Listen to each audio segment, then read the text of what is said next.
Nearly every bit of discourse that has happened over the past week related to the destruction caused by Hurricane Helene and the affected areas, it's nothing short of disgusting, especially when you consider that rescue and humanitarian efforts on the ground and at every level of government, from local to federal, are now having to divert attention away from the vital task at hand to address these intentionally misleading claims that, in some cases, have brought even more chaos to an area already suffering from one of the most catastrophic storms ever to make its way through their part of the country. Last week, before this got even worse, we explained that former President Trump had already started to kick up conspiracy theories and fake stories about the response from the current administration, claiming that the president wasn't in contact with state officials. He was. Trump also baselessly claimed that the Biden administration was actively withholding aid from conservative areas, which is not true. Not true, but it is eerily similar to things that Trump openly talked about doing when he was president. So yeah, they were lies then, and they are lies now, but they've also exacerbated things by kickstarting a seemingly endless cycle of new and worsening conspiracies, all targeting these affected areas. It's similar to what's been playing out in Springfield, Ohio, ever since J.D. Vance and Trump threw fuel on that conspiracy fire. And now the people of North Carolina, including local and state officials on both sides of the aisle, are begging everyone to stop making things worse for everyone. Although I gotta imagine that Robinson fellow is probably, thank goodness. Thank God for Hurricane Helene. He prayed hard enough. Just when I needed it. Yeah, he prayed hard enough, but that was the ultimate monkey's paw. Lord, it's Mark Robinson. I'm gonna need you to really go out of your way to make something else happen in the state of North Carolina. No, not like that.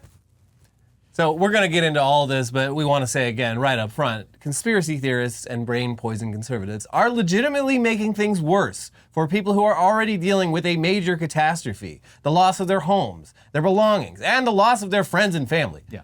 A lot of people have died. It also goes without saying at this point that a week before Hurricane Helene hit, it was the Republicans alone who voted against funding the government and FEMA en masse, which would have made all this far worse than it already is. Yeah, we've been over that. Now, things have gotten so bad with false or misleading information being shared online that both FEMA and the North Carolina Department of Public Health have had to issue multiple statements refuting and correcting claims as they come in.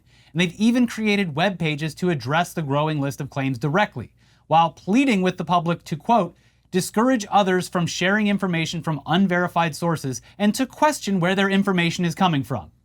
So, where do we even begin? I mean, since we already debunked the claims from last week where Donald Trump said that Biden was sleeping through all of this and refused to even contact the governors of the states affected, I guess we don't have to start there, but just so you're aware, the governors themselves refuted these claims immediately after Trump made them. He just said, hey, what do you need? And I told him, we got what we need. We'll work through the federal process. He offered that if there's other things we need, just to call him directly, which I appreciate that. Also, it's important to point out that as we filmed this and attempt to diffuse the current wave of misinformation, there is another very powerful hurricane. A worse one. Barreling its way towards the west coast of Florida, where it's on a direct path with my hometown. So yeah, I've been a little fucking stressed, and I'm on my last nerve with these psychopaths. But I guess we should start with a general overview of what's been happening since Helene left a path of destruction across the southeast United States. Here's the New York Times. Disinformation has been particularly rampant in Georgia and North Carolina, and the sheer number of falsehoods has alarmed officials and experts. I've been doing disaster work for nearly 20 years, and I cannot think of another acute disaster where there has been this much misinformation, said Samantha Montano, an assistant professor of emergency management at the Massachusetts Maritime Academy. Aaron Ellenberg, Rutherford County's sheriff, has spent days refuting baseless claims about lithium sales or communities being bulldozed to cover up bodies left behind by the storm. I've never seen anything like it, he said. I'm sick and tired of this crap. The falsehoods have prompted pushback from lawmakers and officials from across the country. Mayor Glenn Jacobs of Knox County, Tennessee, said to his followers, if everyone could maybe please put aside the hate for a bit and pitch in to help, that would be great. And Kevin Corbin, a Republican state representative in North Carolina, pleaded on Facebook, please help stop this junk. And FEMA Administrator Deanne Criswell added that such rhetoric has created fear in our own employees. There's been calls for residents to form militias to defend against FEMA staff members, as well as anti-Semitic and misogynistic threats against them. Great job, everyone. Yeah. Mayor Tim Futrell of Boone, North Carolina added, folks who just are begging for attention on their own or who want to sow seeds of chaos are, I don't know how else to say it, they are the worst of us right now.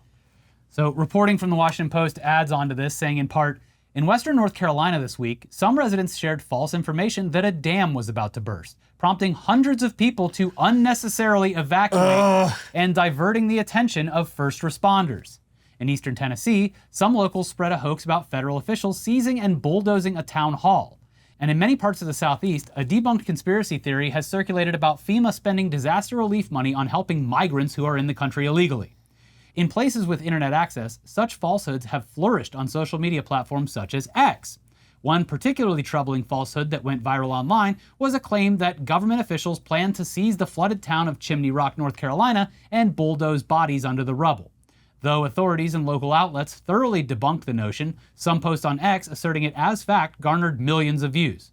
One user suggested a militia to go against FEMA in a post that had received more than 500,000 views as of Saturday afternoon. It's not good. It's not good.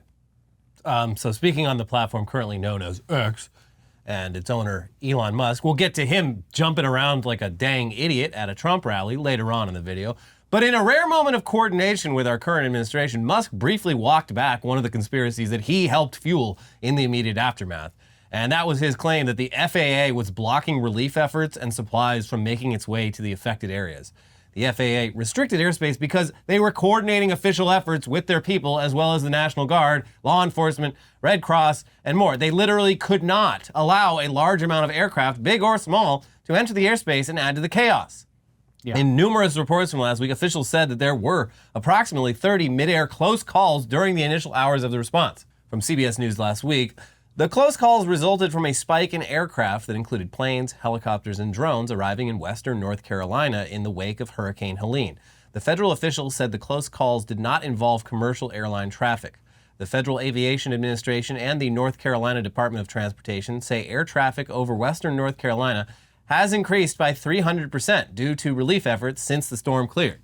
In addition to the mid-air close calls, there have been 2 incidents involving private aircraft dropping off relief supplies, Gallus disclosed. One had landing gear that did not deploy on landing, and another aircraft caught fire. There were no injuries in either incident, Gallus said. And 2 small airports in the area were so overwhelmed by incoming traffic, they ran out of fuel for a period, she added, but that has since been resolved. The spike in air traffic has resulted in additional requirements being put in place for aircraft entering certain areas of North Carolina in order to meter the flow of air traffic. Now, this initially led Musk to post to X claiming that the flight restrictions were some kind of conspiracy aimed at blocking recovery efforts, which wasn't true. And he would later change his tune after receiving a call from Transportation Secretary Pete Buttigieg. On Friday, Buttigieg disputed a series of claims made by the Tesla and SpaceX CEO. Musk had in an X post accused the government of closing the airspace in Asheville, North Carolina to block recovery efforts. Musk also blamed the Federal Emergency Management Agency, the government's disaster relief group, and the Federal Aviation Administration. Buttigieg responded to Musk, writing, "No one is shutting down the airspace, and FAA doesn't block legitimate rescue and recovery flights. If you're encountering a problem, give me a call." The 2 men then had a chat via phone call, Buttigieg said in an interview with MSNBC's Jen Psaki released on Sunday. He called, Buttigieg told Psaki, "We had a conversation." Buttigieg said he and Musk managed to get to the bottom of what was happening and sort out problems for pilots helping to get Starlink equipment to disaster-hit areas. "We were able to take care of it," Buttigieg said. "And I think, to me, it's an example of how often the best thing to do is just to pick up the phone." Later on Friday, Musk had a more positive tone while replying to a post from Buttigieg on X about the government delivering additional emergency relief to South Carolina. "Thanks for expediting approval for support flights," Musk said. "Just wanted to note that Secretary Buttigieg is on the ball." Buttigieg replied, writing, "Glad we could address. Thanks for engaging." Hey, look at that. What a great use of everyone's time. Instead of literally whipping up a bunch of psychopaths who follow you on your own platform into thinking that this is somehow making things worse, you got on the phone with the fucking transportation secretary, that is a just high-level government official, and he helped you to do this, to organize and coordinate this, which is exactly how this should be happening in an official capacity. It kind of highlights a funny thing about Elon is like he posts as if he's just like any old person on the internet, but like, yeah, no. He has access to all of this. He can call up pretty much any government official and get them on the phone if he wanted to. Especially if he wants to deploy, especially like Starlink. Yeah. I'm sure that Pete Buttigieg would be happy to have satellite internet access there. But let's fucking coordinate it so you're not flying people in randomly and taking up the airspace and runways and fuel. You don't just show up like J.D. Vance at a donut shop. You call ahead. Anyway, not that this has actually stopped Musk from continuing to post baseless conspiracy theories on the platform that he owns, because he has continued to parrot the claim that FEMA isn't doing enough to help citizens when they've been on the ground assisting and organizing since this began, including cutting checks to citizens who were directly affected so that they can afford immediate needs like food, water, formula, and so on. And that was another conspiracy that we also covered on a previous episode. It was the conspiracy that they were only giving $750 to people. And like we said, that was for immediate purchases of necessities and is not the only relief available. From their many press releases about this, it is an upfront, flexible payment to help cover essential items like food, water, baby formula, breastfeeding supplies, medication, and other emergency supplies. There are other forms of assistance that you may qualify for. To receive a serious needs assistance is an initial payment you may receive while FEMA assesses your eligibility for additional funds. As your application continues to be reviewed, you may still receive additional forms of assistance for other needs such as support for temporary housing, personal property, and home repair costs. I don't know, sounds like socialism. But let's now move on to a few others, like the conspiracy about land being seized by the government. Here's local North Carolina outlet WRAL. There's no evidence to support this. The claim appeared in an October 2nd X post read by more than 2.5 million people. The local county government, FEMA, and North Carolina House of Representatives Speaker Tim Moore, a Republican who represents Western North Carolina, have rebutted it. There was no special meeting held in Chimney Rock on October 2nd involving discussions of the federal, state, or local governments seizing the town. The government of Rutherford County, where Chimney Rock is located, posted on social media October 3rd. These claims are entirely false. Moore, who represents part of Rutherford County, told PolitiFact North Carolina on October 3rd that he had not heard anything like that at all, and I've been in Chimney Rock, and I was meeting with the mayor today. Flooding has altered parts of Chimney Rock's topography so much that some people who lost homes or buildings won't be able to rebuild them where they last stood, Moore said. Quote, parts of the town and everything are not there. They're in the river. The river has changed its course. So I have not heard anyone say anything crazy like the federal government seizing land, but there's going to be areas where they absolutely can't build back because the land doesn't exist. This outlet fact-checked and refuted other claims related to the local areas as well, and links are always down in the description below. Yeah, a lot of the newspapers and whatnot in North Carolina, just like they're posting op-eds by the entire editorial board. It's like, please! We're ripping our hair out. Stop! We have important work to do. God damn it! Shut up! Anyway, as for some of the more broad conspiracies spreading online, the North Carolina Department of Public Health has had to take time away from doing literally anything else in order to dispel these misleading or outright false statements.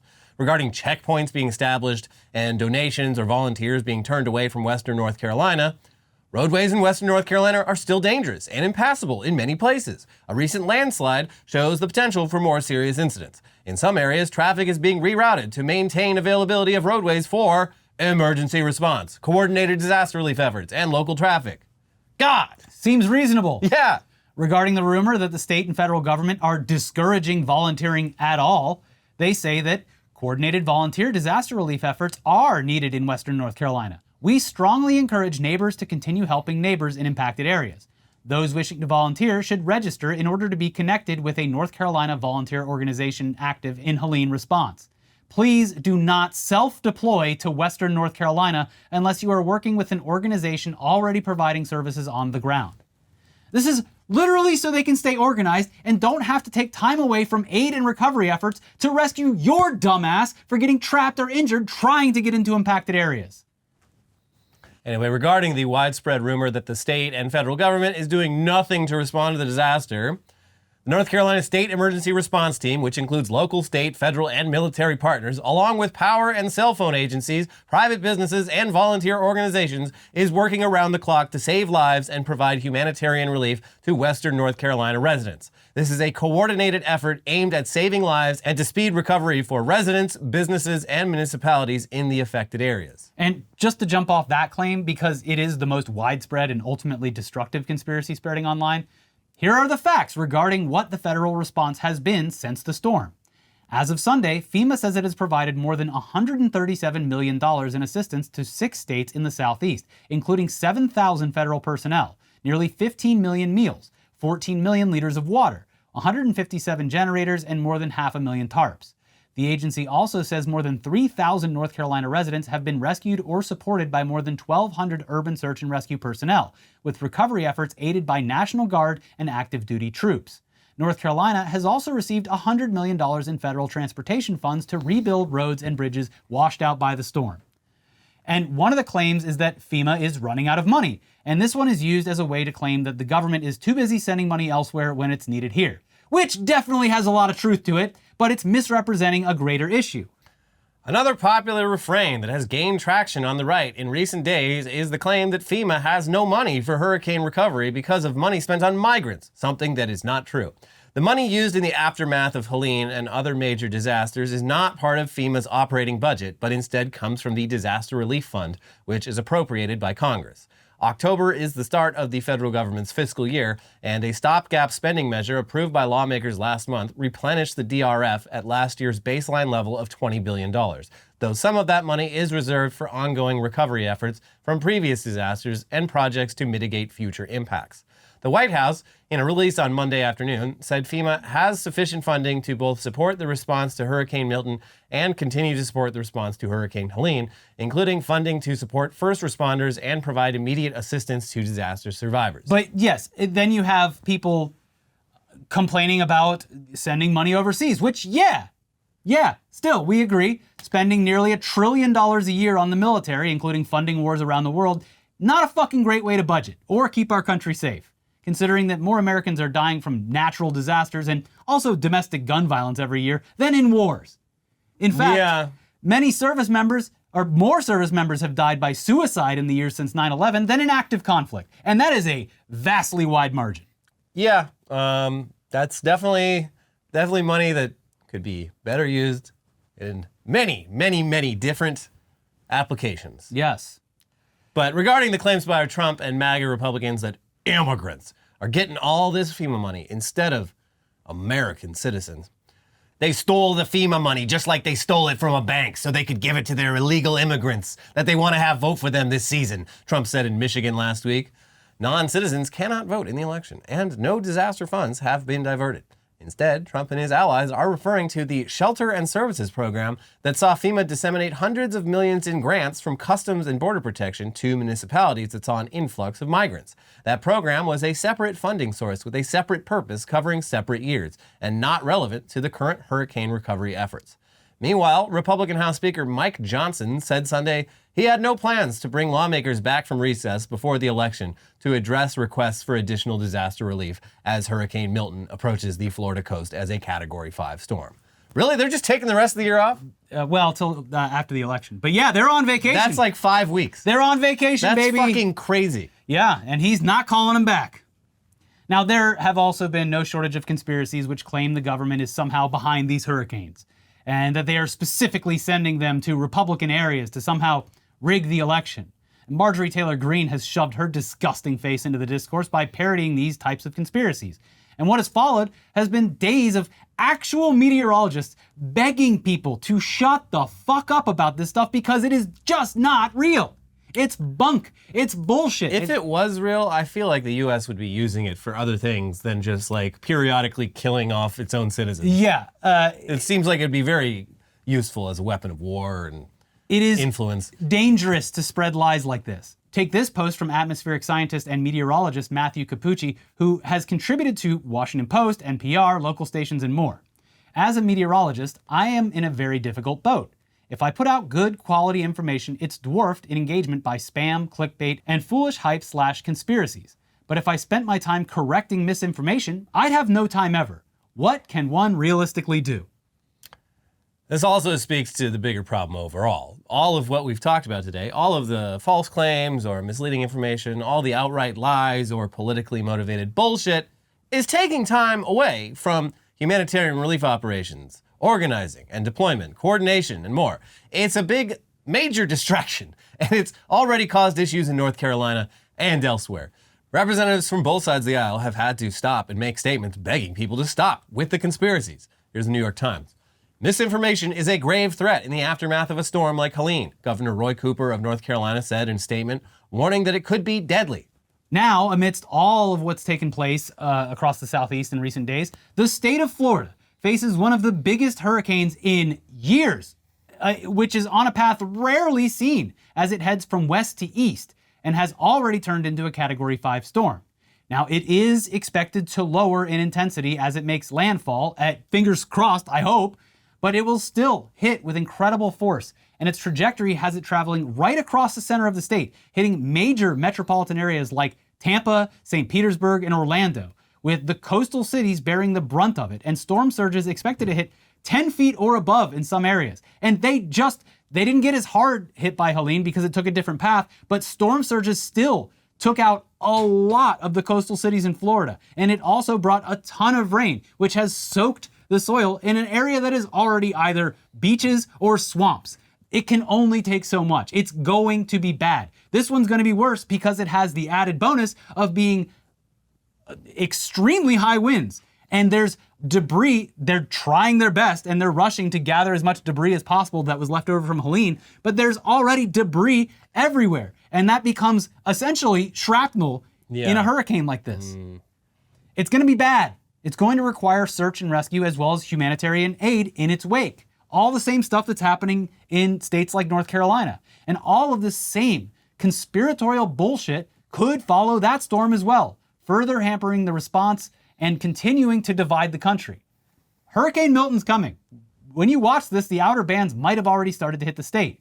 If you're in Florida and you haven't evacuated yet, please consider at least locating your closest hurricane shelter. They're built better than your house or apartment. They will have food, supplies, and assistance. In many cases, it's probably going to be the closest public school to you. No. Don't stay home. Yes. I'm really fucking stressed because this is on a direct path to my hometown. Yeah. But plywood on the windows is not going to be enough. It's going to be bad. And I've reached out to as many friends and family that I can. Many of them are evacuating. Some are choosing to stay. Some are at least moving inland because some of them live in the downtown areas that are closer to the water, moving inland. I'm on edge. It sucks. Yeah, this is a 100-year storm. 100 years keep getting smaller and smaller. Right. We have had, of course, like increasingly crazy weather, but this is literally, Tampa hasn't been hit by a storm this big in directly from the east to west. 110 years. Yes. So... yeah, and Tampa it's the whole place is at sea level, and they just kept on building. Back then, it was just like kind of a little town, and now it's a metropolis. Even during Helene, I had never seen the Howard Franklin Bridge, which connects Clearwater, St. Pete to Tampa. I had never seen it the way that I saw it during Helene. The water was like at the top of the bridge. This is going to be worse. Yeah. Also, 10 feet. As people have pointed out, Tampa's most well-equipped hospital is on an island at sea level. Smart. Great job. So by the time you're watching this, it might be too late to get out, but at the very least, again, look for the closest shelter. Don't be brave. Don't try to suffer through this. It's going to be bad. So I'm hoping the best for my family. I'm hoping the best for everyone else's family. I'm constantly thinking of the people in North Carolina, some of whom I have mutuals with, and they've just been in contact with people there for the first time since the storm hit because service is starting to get back to those areas. It is fucked. It's not good. But let's switch gears to round out the rest of the episode. Let's all take another deep breath. And instead of freaking out, let's all laugh at how dumb Elon Musk is and how bad he looks. Because over the weekend, the self-proclaimed politically neutral Musk, who bought Twitter in order to make it turn into the public town square where all sides of the political spectrum are represented equally, wink, wink, made an appearance at a Trump rally in Pennsylvania over the weekend where he jumped around like an idiot. Look at what I can do! Yeah, it is what. Oh my God. Yeah. Stuart, you get down from there. Look what I. Oh. Yeah. This is like a move that he pulls at a lot of events, and it never looks cool. No. Like, people take they'll just take 100 shots of it, and every frame is awful in some way. This is a move that you don't see from anyone that looks cool. No. People who do these types of celebrations, let's say it's someone who scored a touchdown or hit a home run, or is just generally has some reason to get cheers from a crowd at all, usually they have a pre-coordinated kind of move that they do. Yeah. Instead of just jumping in the air and going, ah! And also, typically those people are in a lot better shape than this guy. Yeah. Both body-wise and with more normal-looking faces, because this guy's face, He's doing a tells full body 1,000 jump, stories. and he's getting about an inch off the ground. Yeah. But yeah, so he jumped around on stage for everyone to see before giving former President Trump a full, deep-throated endorsement. Yeah. Just look at this image. Now, we know it's a snapshot of a larger moment, but Elon's jumping around like a toddler, gut hanging out, soulless attempt at joy on his face, while Trump looks on in what we can only describe as disgust. He is not happy to be anywhere near this man. It's just another fail son that he has to worry about. Oh, jeez. I thought he'd be smarter than old Scrotus and Rectus. But he's just another idiot. Just another moron. Who desperately wants to be closer to the levers of power. There's also another photo where Elon's bending over to shake Trump's hand, looking just like a golem, does not look well. People pointed this out, that apparently he did the same kind of lean and look when he met Obama. It's very strange.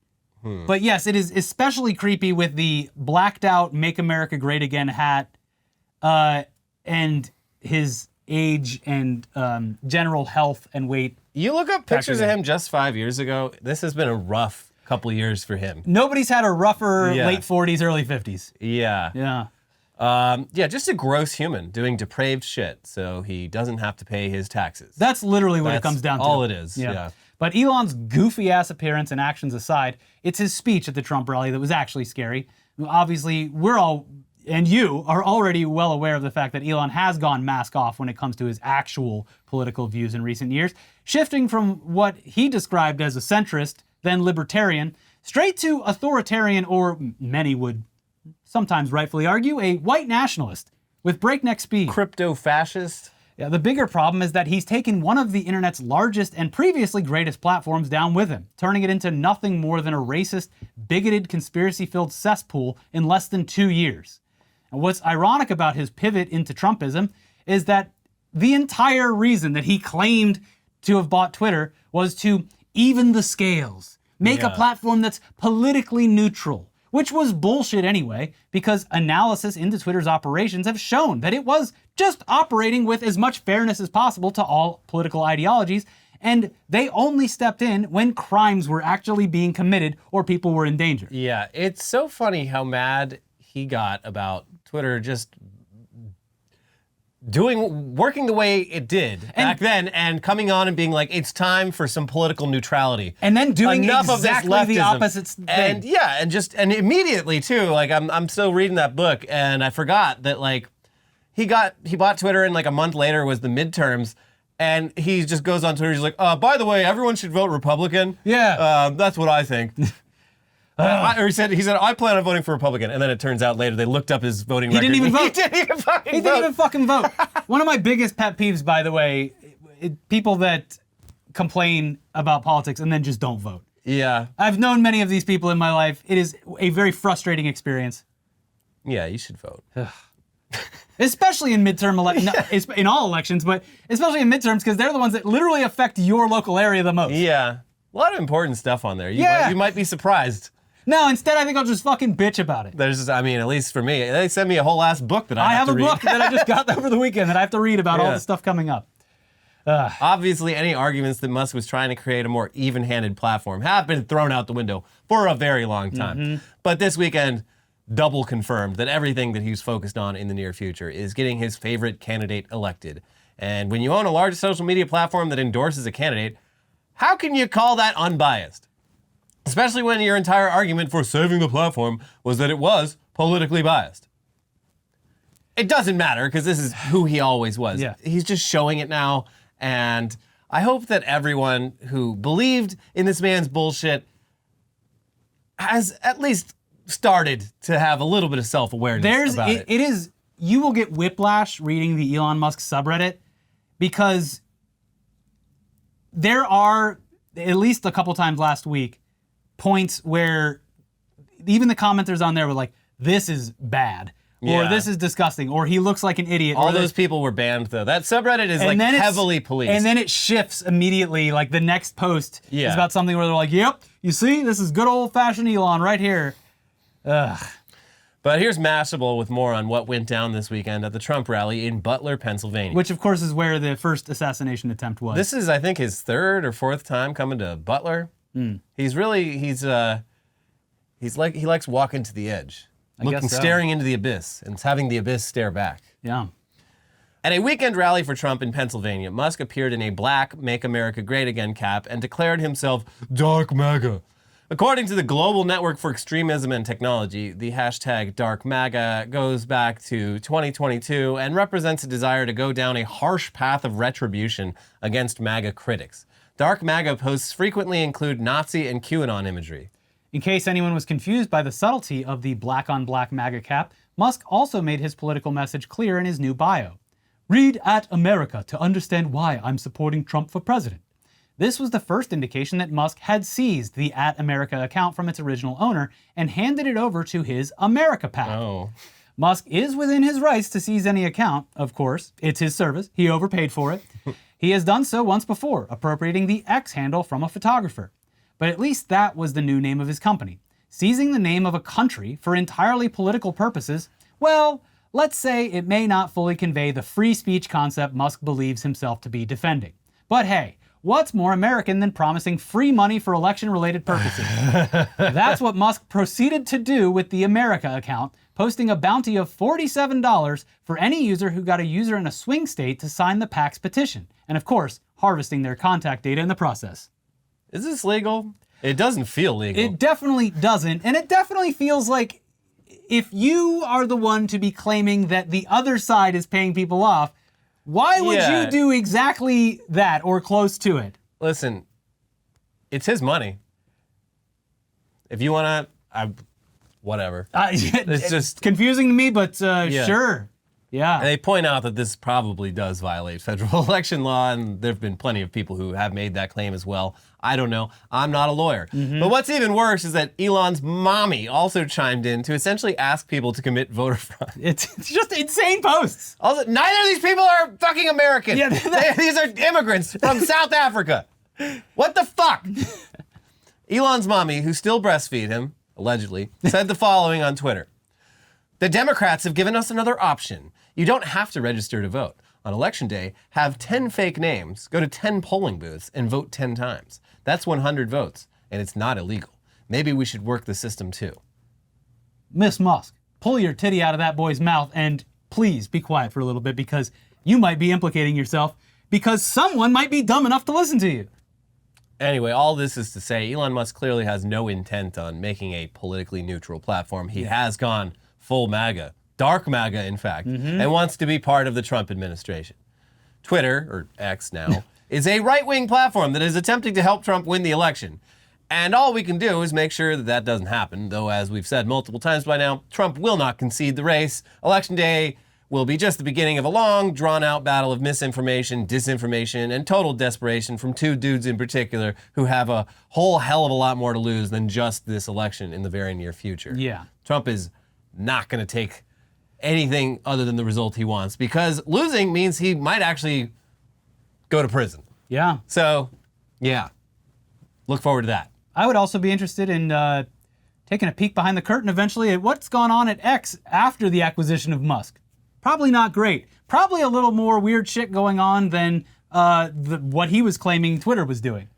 Yeah. But Musk isn't the only one to take a hard right turn in politics recently. And this next character, it was a bit of a surprise to even us. Because folks, we regret to inform you that Snoopy, beloved character Snoopy, has gone MAGA. Oh my God. All right, well, not the actual character Snoopy from the Peanuts comics and cartoons, but a popular Snoopy fan page that posts Snoopy memes that is beloved by all. Yeah. Everyone loves these Snoopy memes, folks. That account has pivoted into right-wing politics, going full MAGA thanks to a recent post.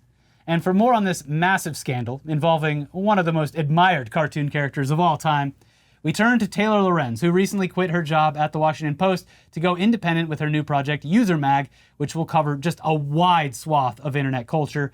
You should go read her new site. Make sure you subscribe to receive updates, because she's doing what we and others have done in recent years. She's gone solo, and it can definitely be scary in the beginning. So check that out. Anyways, with more on Snoopy going MAGA, here's Taylor and UserMag. Over the weekend, at Snoopy Weekly, a semi-popular Snoopy fan account that shares a stream of uplifting and funny images of the Peanuts character Snoopy came out in support of Trump for president. This election season, at Snoopy Weekly proudly endorses Donald J. Trump for president of the United States, the account posted on Saturday. We want better for our family and our great country. Make America great again. Thanks, Snoopy. But all I heard was... I can't wait to see the inevitable Snoopy-Dilbert collaboration. They need to sub out Dogbert for MAGA Snoopy. Yeah. Dogbert, they're not friends anymore. Dogbert went full lib. Yeah. Yep. The account immediately faced a wave of backlash. Twitter user Snoopy Weekly, you will burn for the dirt you have thrown on an innocent name, one person posted. Snoopy as a character is highly emotional, appreciates the little joys in life, and loves to daydream. It's these aspects of his personality that resonate most heavily with Gen Z and younger millennials.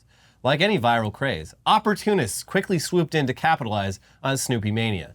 Suddenly, countless Snoopy-themed accounts cropped up online, siphoning off online attention by feeding the Snoopy craze through a steady stream of Snoopy posts. Of course, it was only a matter of time before it all got political. Since Elon hid likes in June, it's been harder to read the tea leaves on anonymous account political leanings, but judging from the accounts tagged in at Snoopy Weekly's post, it's clear that the admin has fallen down a right-wing grifter rabbit hole. Snoopy Weekly tagged End Wokeness, Tucker Carlson, Fox News host Greg Gutfeld, multiple members of the Trump family, and Hulk Hogan in its announcement. What do you I do didn't- I when was- Snoopy runs wild on you? Is that true that Gen Z loves Snoopy? I have seen a major uptick in Snoopy posts both on That's Instagram, crazy. X, and Blue Sky. I had no idea. And they're mostly just great, wholesome posts. There's not the same, but there's also like a Darfield where it's kind of like Zen posts using Garfield. Snoopy's kind of the same way. It's like when the Ghostbusters thought of the most harmless thing they could think of, and they came up with the Stay Puft Marshmallow Man. That's what you should think of Snoopy. And by comparison, Woodstock, his little bird friend as well.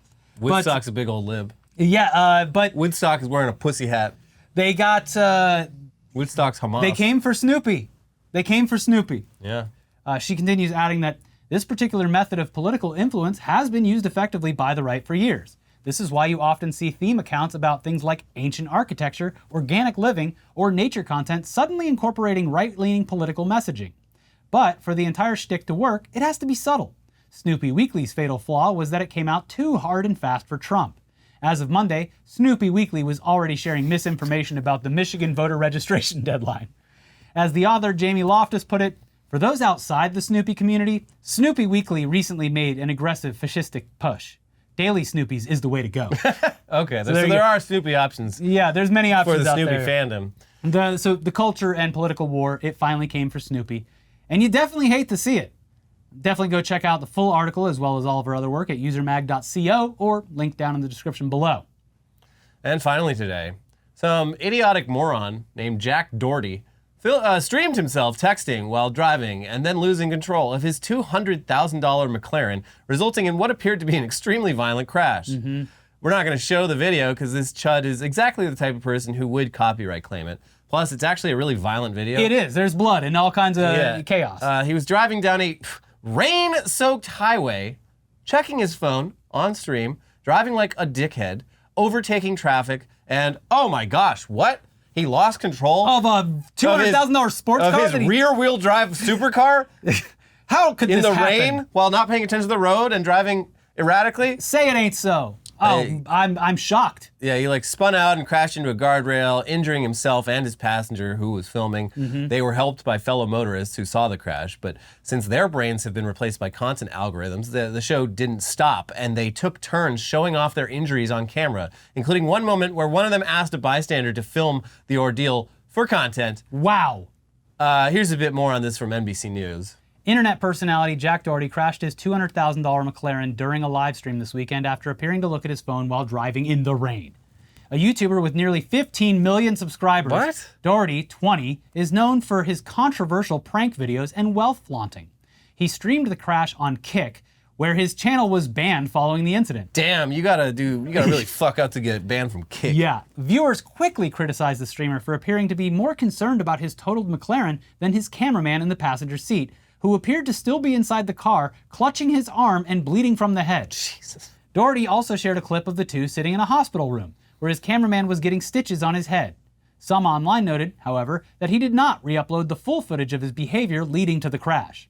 Another clip that recirculated online showed Doherty bemoaning his wrecked car while handing the camera to his still bleeding cameraman and telling him, Michael, do you have your film on that phone too? Soon after the incident went viral on Saturday, Doherty's account disappeared from Kick. And like Elliot said, you gotta really mess up to get banned from Kick, baby.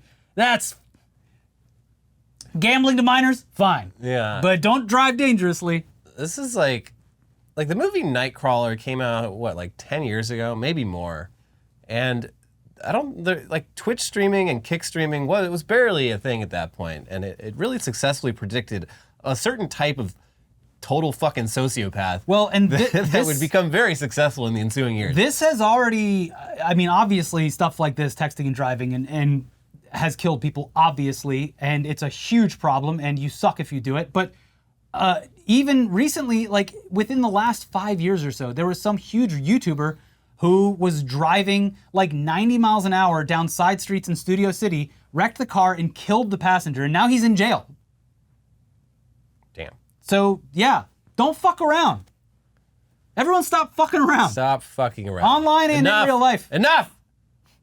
Stop it. Anyways, if you do want to fuck around, click the like button on this video. Yeah, why don't you fuck around and find out? By clicking the like button, making sure you're subscribed, leave a comment, talk about whatever down below. Don't start any conspiracy theories. But engagement does help the video. You can support the show by clicking the join button or hitting the thanks button. And if you're still thirsty for content, don't worry, we got a big bad bear story for you. A scandal has hit the Fat Bear Week. Yeah, big fat scandal. Yeah, so check that out. We also have another video for you there to watch. We'll be back soon for some tech news. See you soon. Bye-bye. Bye.